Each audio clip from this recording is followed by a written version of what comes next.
The night her husband vanished, Savannah Cole wore diamonds. To the world, she was the perfect wife of the perfect man. Elegant, adored, untouchable.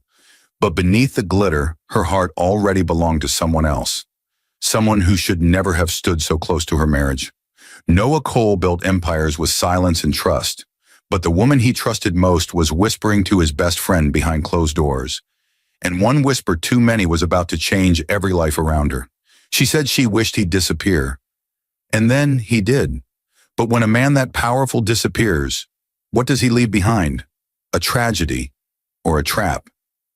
The city lights flickered across the glass walls of the Cole penthouse, each reflection sharper than the silence between them.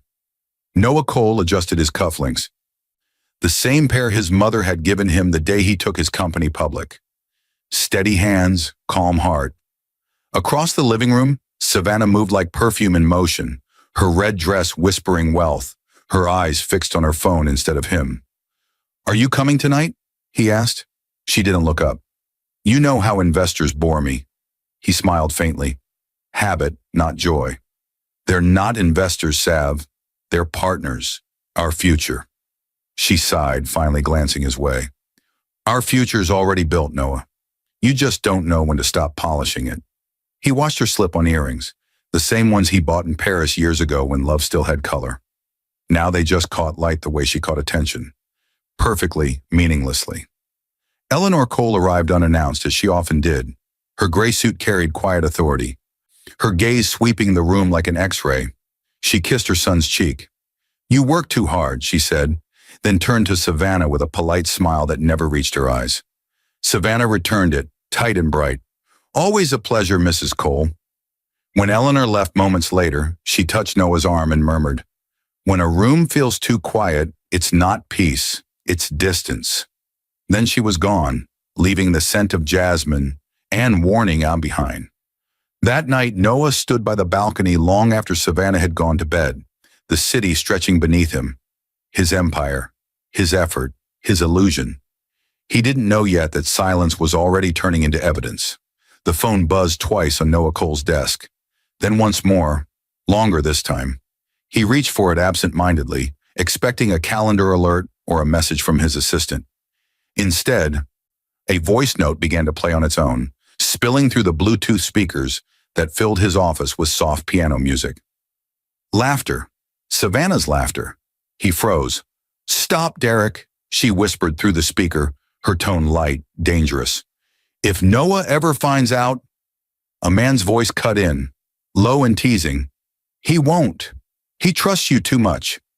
The sound hit Noah harder than any shout. He didn't move, didn't breathe. The piano kept playing, calm as a witness. He stared at the phone like it had just rewritten his entire life. For 10 years, he'd believed kindness could fix anything. But kindness couldn't fix this. He replayed the clip twice, his pulse steadying instead of racing. Outside his window, the skyline blinked with wealth he built for her, and for the friend now stealing both. He turned off the speaker, then slowly, he smiled, small, unreadable, the kind of smile that hides a storm. Morning came, bright and expensive. Savannah breezed into the kitchen in silk pajamas, humming as she scrolled through her phone. Noah poured coffee. "Rough night?" she asked, not looking up. "Not really," he said. "Just listening." She didn't notice the weight in his voice, the subtle warning under the calm.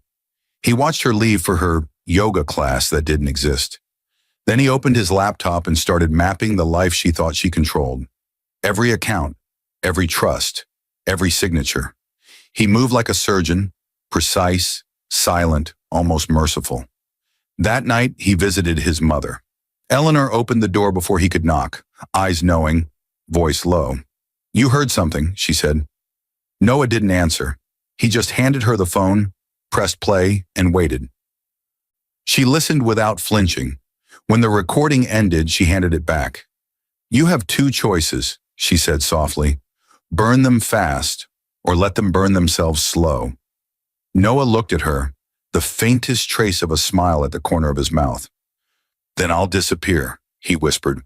"Let's see what truth does when no one's watching." He drove home that night under a sky that felt heavier than usual. The city glowed around him, his empire reflected in glass and greed. In his mind, Savannah's words replayed again and again. Hubby's presence irritates me. I wish he'd disappear forever. He gripped the wheel, calm. If disappearance was what she wished for, he'd grant it, but not the way she imagined. The storm rolled in without warning, turning the glass city into a blur of light and rain. Noah Cole sat behind the wheel of his black Mercedes, the wipers moving in a steady rhythm, slow, deliberate, like the way he thought. Inside the car, everything was quiet except the soft hum of the engine and the voice memo playing through his headset one last time. Hubby's presence irritates me. I wish he'd disappear forever. He listened, then deleted it, not from existence, but into a hidden drive, locked under new encryption keys. A calm breath, a final look at his reflection in the windshield. He wasn't vanishing out of weakness. He was redesigning truth. Hours later, commuters discovered the Mercedes idling by the river bridge, headlights on, driver's door open, rain pouring inside. The police report called it possible accident, body not recovered. By sunrise, the story had already hit every news feed in the state. Billionaire philanthropist Noah Cole presumed dead after tragic crash. Cameras swarmed the Cole penthouse. Savannah, dressed in a white robe, cried into a silk handkerchief for the news crews. Her mascara streaks looked almost rehearsed. When reporters asked about their marriage, she whispered, "He was everything to me." Behind her, Derek Hale, Noah's best friend and COO, stood protectively near, his hand on her shoulder just long enough to raise suspicion, not proof. The world saw a grieving widow. Noah, watching from a motel room 200 miles away, saw a performance he'd already predicted. He turned off the TV, adjusted his baseball cap, and began writing in a plain black notebook. The first page carried only 4 words: "Let them reveal themselves." By week's end, Savannah's tears had turned to champagne. She hosted a small remembrance dinner for investors, Derek seated beside her. When a board member asked about leadership, she smiled through the candlelight. "Noah trusted us both completely," she said. "He'd want continuity." The room nodded. Money loves composure. Outside the estate gates, Eleanor Cole watched from her car, eyes steady. She didn't go in. She didn't need to. Her son's plan was already unfolding. Meanwhile, Harper Reed, Noah's private attorney, received a sealed envelope marked Phase 1. Inside, corporate directives transferring temporary control of all major assets to a shadow trust, plus a note in Noah's handwriting. "Truth works slow. Let it." Harper smiled, the calm smile of someone who knows the storm isn't over, only repositioned. Back in the penthouse, after the guests left, Savannah walked through the dim hallway barefoot, humming. She paused at Noah's study door. Everything looked exactly as he'd left it. The untouched whiskey glass, the open notebook, the cufflinks gleaming under desk light.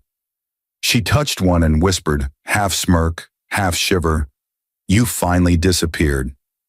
Lightning flashed, throwing her reflection across the window. Alone, beautiful, and framed in guilt she didn't yet feel. Miles away, Noah watched that same lightning from another skyline. He whispered back to no one, "No, Sav, I'm right where you wished me." Then he closed his notebook and drew a single line beneath the words, Phase 1, ready to begin Phase 2, Revelation. 3 months passed. The city forgot the rain that took Noah Cole, but his name, his companies, his foundations, his fortune remained everywhere, and so did the silence he left behind. Savannah Cole had mastered widowhood. She wore black silk instead of grief, pearls instead of tears. Every morning, cameras caught her leaving the penthouse with perfect posture and a news story about healing. But healing looked a lot like spending. Derek Hale moved into her life so smoothly that people stopped pretending to be shocked. He handled the board meetings, she handled the sympathy. Together they became the glossy cover of a magazine headline, "Love After Loss, the Empire Continues." Yet beneath the applause, little things began to misfire. At the company headquarters, an email appeared from Noah's old account. No text, just an attachment. A financial audit dated the day before his accident. The numbers didn't accuse anyone, but they pointed directly at Derek's secret accounts. Derek laughed it off, blaming a server glitch. But that night, he checked his laptop twice before sleeping. In the penthouse, Savannah started finding traces she couldn't explain. His watch, which she'd given to charity, reappeared in the drawer. A scent of his cologne drifted through the elevator whenever she came home alone. She told herself grief plays tricks, but deep down, she felt watched. Meanwhile, Harper Reed, the lawyer, followed Noah's quiet instructions. The first transfer of assets triggered automatically, moving a controlling stake of Parker Holdings LLC, now renamed Cole Industries, to an anonymous trust called the Eleanor Fund. Derek noticed, panicked, and called Savannah.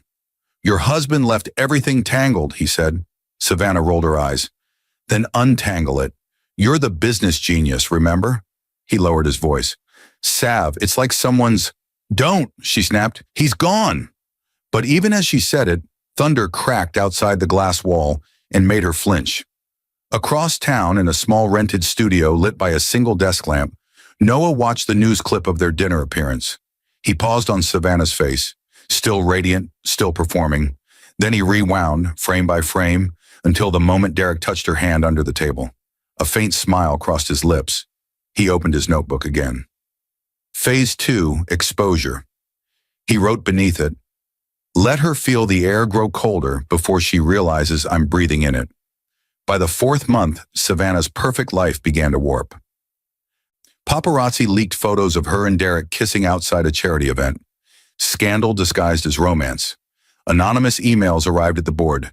"Check the widow's new partner's accounts." The same morning, Savannah's credit cards froze. Her assistant whispered, "Ma'am, the banks say the estate audit is still active." Savannah's smile cracked for the first time in public. That night, she called Derek. Her voice trembled, low, defensive. "Someone's trying to ruin us." He poured himself whiskey. "Someone? You mean him?" "That's impossible." "Is it?" he said. "You forget who you were married to. Noah Cole didn't build an empire. He built traps." Silence filled the line. Then a soft beep. Another email arrived. Sender, N. Cole, or privatefund.org. Subject line, "You wished I'd disappear." The room seemed to shrink around them. Derek's glass slipped, shattering against the floor. Savannah's breath hitched, eyes darting to the window as lightning flashed again. Somewhere out there, her husband was alive, and she had no idea what part of her world he'd break next. The morning her world began to crumble looked like any other. Sunlight spilled across the marble floor of the penthouse, coffee steamed beside untouched toast, and Savannah Cole rehearsed another interview smile in the mirror. But when she opened her phone, every headline screamed the same thing. "Police reopen investigation into Noah Cole's death." The cup slipped from her hand. Coffee spread like ink across the counter, dark and quiet. She didn't move. Downstairs, Derek Hale was already pacing, phone pressed to his ear. "Who leaked this?" he barked. "We settled the accident report months ago." No answer, only static. When he looked up, the housekeeper stood frozen at the doorway, holding a small parcel. "It came from Mrs. Cole," she said softly. Inside the box lay a USB drive and a note written in Noah's clean, controlled handwriting. "You built a kingdom from ashes. Did you think I wouldn't notice the smoke?" Derek's throat tightened. He hurled the drive across the room. But before it hit the wall, Savannah stepped in, caught it, and stared at it as if it were breathing. By noon, the company board was in chaos. Every major client froze contracts pending the investigation. Banks locked her personal accounts. One by one, journalists camped outside the building again. Except this time, they weren't asking about grief. They were asking about guilt. Inside the boardroom, a financial officer read from a document just received by email, "Ownership rights, the Eleanor Fund." It detailed new controlling shares reverting to the original founder, Noah Cole, certified by Harper Reed, Esquire. "He's dead," Savannah whispered. The officer looked at her carefully. "Then someone's using his identity." Across the table, Derek's jaw clenched. "Or he's not." That night, thunder rolled over the city again. Savannah sat alone in the penthouse office. Lights off, laptop open. She couldn't resist. She plugged in the USB. A video played. Noah seated in the very same chair she now occupied, weeks before his death, his voice calm, his eyes steady. If this reaches you, Savannah, it means everything I suspected was true. I gave you my name, my trust, my silence. You gave those to someone else. So now, I'll give you something too, truth. It arrives quietly, but it never leaves. The screen faded to black. Then a second file opened automatically. Financial evidence, hotel records, audio clips, and photos that made her stomach twist. She slammed the laptop shut and screamed, a raw, choked sound that bounced off the glass walls and came back as echo. Meanwhile, miles away, Noah watched through a private network feed. The faintest smile touched his lips. Not triumph, but inevitability. He turned to Harper. Phase 3, exposure. Let the world see what loyalty costs. Harper nodded. And her lover? Leave him to himself. Guilt eats faster than prison. By dawn, the media storm exploded. News anchors replayed surveillance footage of Savannah and Derek entering hotels under false names. A subpoena leaked online. Talk shows dissected every tear she'd shed at her husband's memorial. Public sympathy turned to scorn overnight. For the first time, Savannah saw her reflection not as a victim, but as evidence. At noon, she found Derek half-packed, rage trembling in his hands. "You planned this," she shouted.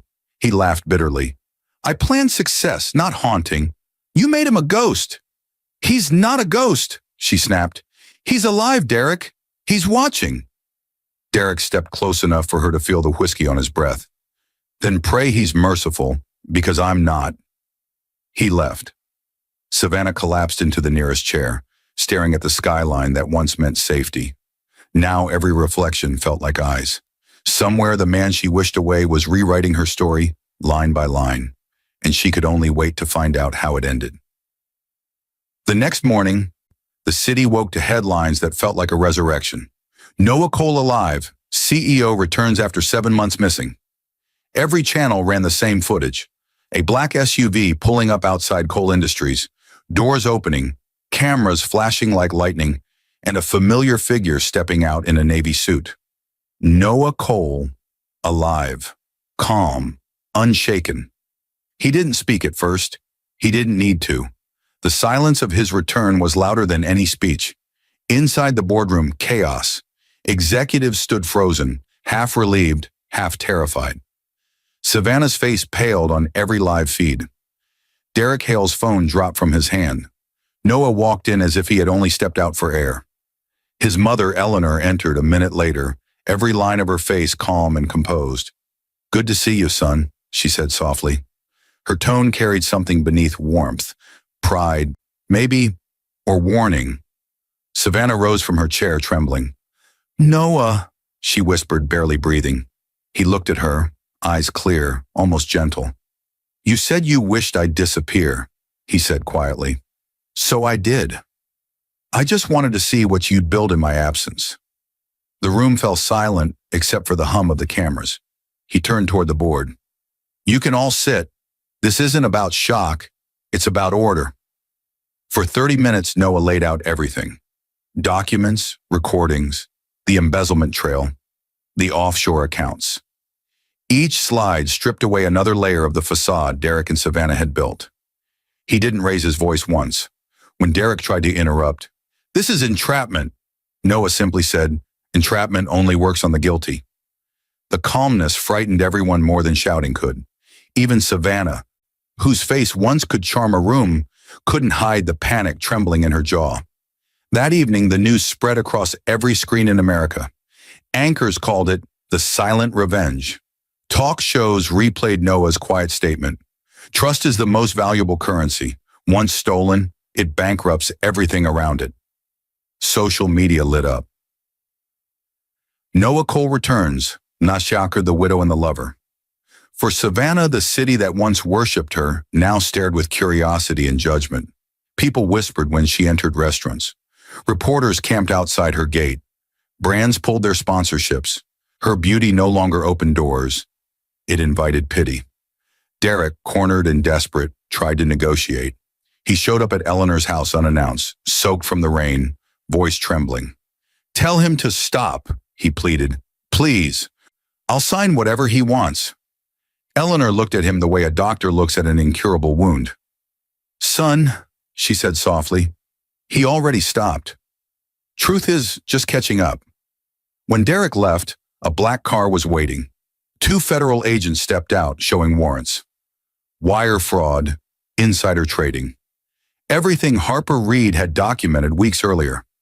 At midnight, Savannah called Noah. He answered after the 5th ring. "Noah, please," she whispered, voice cracked from crying. "You're destroying everything. I made mistakes." He cut her off gently. "No, Savannah, you made choices. I loved you once," she said. He paused. "Then that makes what you did worse." He hung up, and that silence hit harder than any words she could ever hear. The next day, cameras caught Noah walking into the courthouse.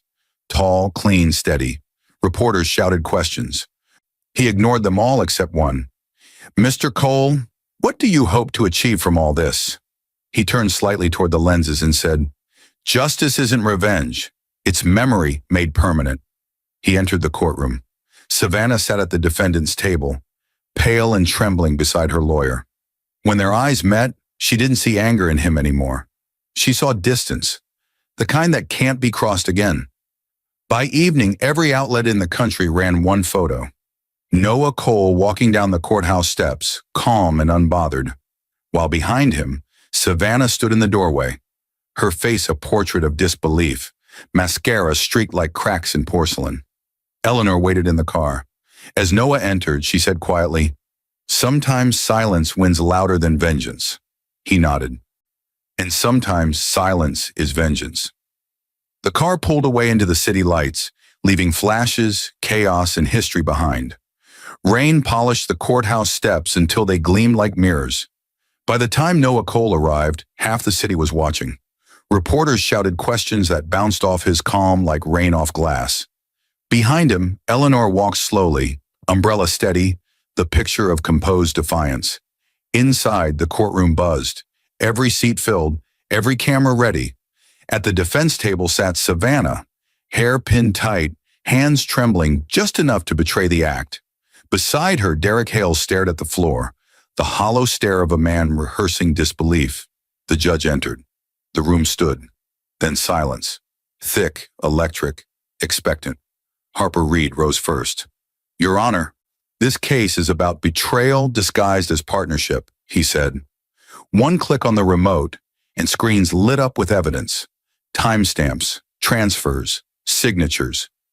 Each image landed like a stone dropped in water, concentric ripples of shame spreading across the courtroom.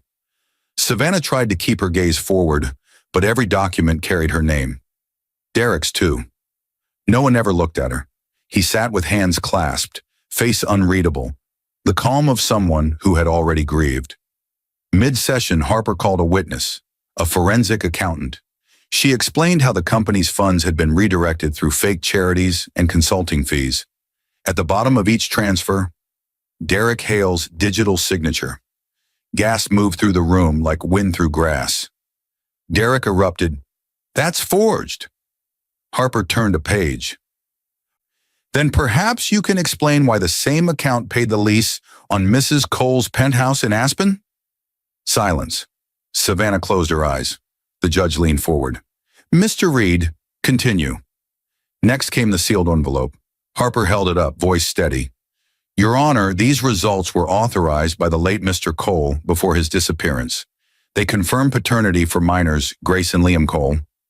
Savannah's head snapped up. "No," she whispered. The judge opened the report. His voice carried across the chamber. "Neither child shares genetic markers with Mr. Noah Cole." The room froze. Photographers forgot to breathe. Derek's chair screeched as he stood. "This is twisted. He set us up." Noah finally looked at him, one measured glance that said everything words couldn't. Then he looked at Savannah, and she saw what true silence feels like, the kind that empties you from the inside out. When court adjourned, she ran after him into the rain.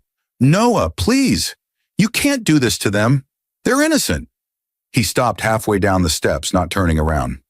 "I know," he said quietly. That's why their trust funds are untouched. They'll have futures, just not built on lies.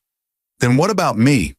He turned now, rain tracing lines down his face that looked like mercy refusing to fall. You wished I'd disappear.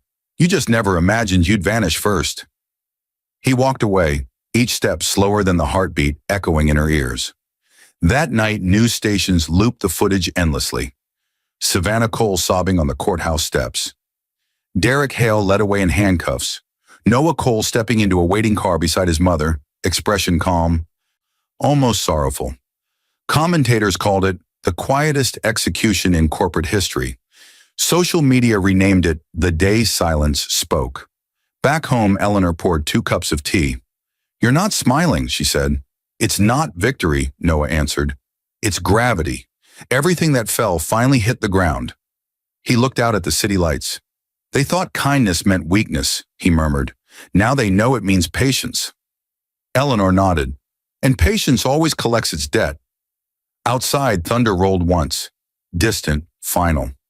Inside, the man who disappeared had finished reappearing, and the woman who wished for his absence was learning what absence really meant. Morning light slid across the courthouse plaza like forgiveness that didn't quite reach the shadows. The case of Cole versus Cole was over. Justice had spoken quietly, and the city had moved on to the next scandal. But for Savannah, time no longer moved forward. She watched the headlines disappear from her phone screen, one by one, until even the noise forgot her. The penthouse, once full of cameras, friends, flowers, stood hollow. Her reflection in the mirror looked like someone still pretending to be important. The lawyer's voice echoed in her head. All accounts frozen. Assets reverted to the Eleanor Fund.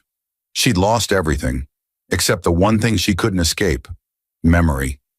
Noah Cole, meanwhile, met Harper Reed at the Foundation's new headquarters. The plaque above the glass doors read, "The Eleanor Fund, for those who chose truth too late." Inside, sunlight filled the lobby where volunteers sorted donations and school supplies. Noah watched them with quiet detachment, as if still testing whether peace could exist after vengeance. Harper handed him a folder. Financial closeouts done. Grace and Liam's education trusts are secure, sealed from all litigation. Noah nodded. They'll never know what really happened, Harper added softly. That's the point, Noah replied. They deserve clean beginnings. He looked out the window toward the city skyline. Towers he'd built, towers he'd almost destroyed. I wanted them to feel the weight of truth, he said. Now I just want to stop carrying it. Across town, Savannah walked the streets where her name once drew attention.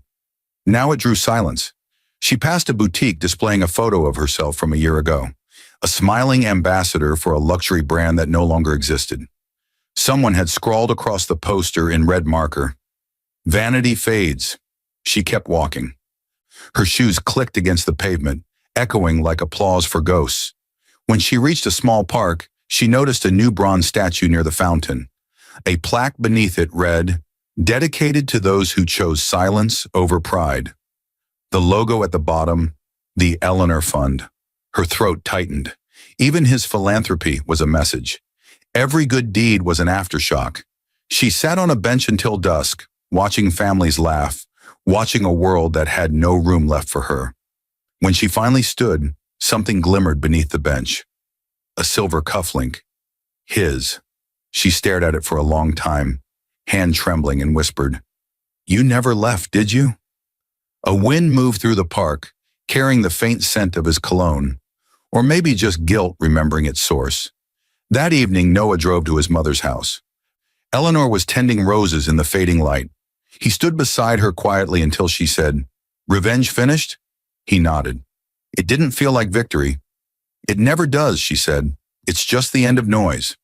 They walked together through the garden, the air still, the soil smelling of rain. She looked at him the way mothers do when words aren't enough. "What will you do now?" He smiled faintly. "Live quietly, the way I should have from the start." Eleanor touched his arm. "Quietly doesn't mean small, Noah. It means you finally don't owe anyone sound." He exhaled, deep, steady, free, and for the first time in a long time, the silence between them didn't hurt. A week later, Savannah sold the last of her jewelry. She moved to a smaller apartment under a new name, hoping anonymity could be forgiveness. At night, she sometimes turned on the news just to see his face, found instead the foundation's ads, the smiling children it helped, the tagline, "Truth restores." Once she whispered at the screen, "You won, Noah." Then softer, "I wish I'd known how to love you before I learned how to use you." The screen stayed silent, but somewhere, she almost imagined him hearing. Months later, Noah visited the park. He passed the statue, left a white rose at its base, and watched the sunset scatter across the water. For the first time, he didn't feel anger. He felt distance. Behind him, Eleanor's voice seemed to echo in the wind. "Some disappear to escape. Others disappear to be seen. You vanished, son, to make truth visible." Noah smiled, the kind of smile that doesn't reach the lips, peaceful, unfinished, human. Then he walked away into the fading gold of evening, leaving behind the city, the noise, and the story that had finally told itself. The year turned, and the city forgot her name. But Savannah Cole remembered everything. She still woke some nights to the echo of cameras flashing, to the weight of headlines that no longer existed, but somehow still lived inside her chest. She'd traded penthouses for a one-bedroom apartment with leaky windows and an air conditioner that hummed like regret. The mirror had stopped being her ally. It was just a reminder that beauty, without power, was fragile. But pride dies slowly. Even when the world stops looking, she couldn't stop performing. She built a fake smile and walked into a cafe with her laptop. A young journalist she'd contacted was waiting. "I'm ready to tell my side," she said, voice low, controlled. He nodded, recorder blinking red. She began with soft tragedy. "I love my husband. I lost myself. Grief makes you do things." It sounded rehearsed, too polished, too safe. He interrupted gently. "Then why did you move in with his business partner 2 weeks after his funeral?" Her eyes flickered. "Because I didn't know what else to do." "Mrs. Cole," he said, voice careful, "you transferred millions that day. Did grief help you type the passwords?" The air between them cracked. Her mask slipped. She stood, gathering her bag, trembling. "Interview's over." He didn't stop recording. Outside, rain began again. Hours later, the article dropped. "The Widow's Confession, Savannah Cole's Last Performance." It wasn't sympathy, it was exposure. Subtle, cold, final. Brands blacklisted her name. Former friends blocked her number. Even small freelance work under aliases got canceled when clients discovered who she was.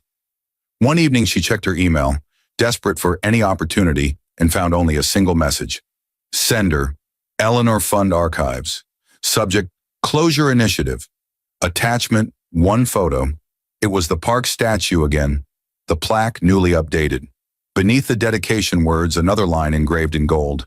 Vanity builds monuments. Truth builds peace. She knew whose hand was behind it. Noah's silence had become a language the world could read without translation. Weeks passed. Her apartment grew emptier. Furniture sold, jewelry pawned, hope spent. One night she stood by the window watching city lights tremble across the glass and whispered, "You erased me." But deep down she knew he hadn't. She had erased herself long before he helped the world see it. Across the city, Noah sat in a quiet cafe, reading the same article she tried to use for redemption. He didn't smile. He just closed the paper, left a tip on the counter, and walked out. Harper caught up with him outside. "You finally won," he said. Noah shook his head.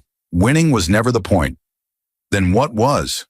He looked toward the skyline, his empire standing tall again, rebuilt on cleaner ground. "To make silence speak," he said. That night, as rain swept through the streets, Savannah packed her last suitcase. She looked around the room that had nothing left of her old life. Before turning off the light, she pinned one note to the wall, written in a trembling hand. "He vanished, but I'm the one who disappeared." She left it there and walked into the night. A ghost without a grave. Days later, a quiet news segment aired. It showed a ceremony at the Eleanor Fund headquarters. New scholarships launched for single mothers rebuilding their lives. The program was called The Second Beginning. The reporter smiled. Founded by philanthropist Noah Cole, who declined to comment, the initiative supports women seeking redemption through truth. The camera caught Noah standing in the crowd, face calm, hands folded. He didn't need to speak. The world already understood. That evening, he visited Eleanor's grave. The wind rustled through the roses she'd planted years ago. He placed a white rose beside her stone and whispered, "It's done." Then softer, "Your lessons built this." As he turned to leave, the city lights flickered in the distance. Not as reminders of pain, but as proof that silence, when held long enough, becomes peace. The city had long since rewritten its headlines. Noah Cole was no longer the man who vanished. He was the man who rebuilt.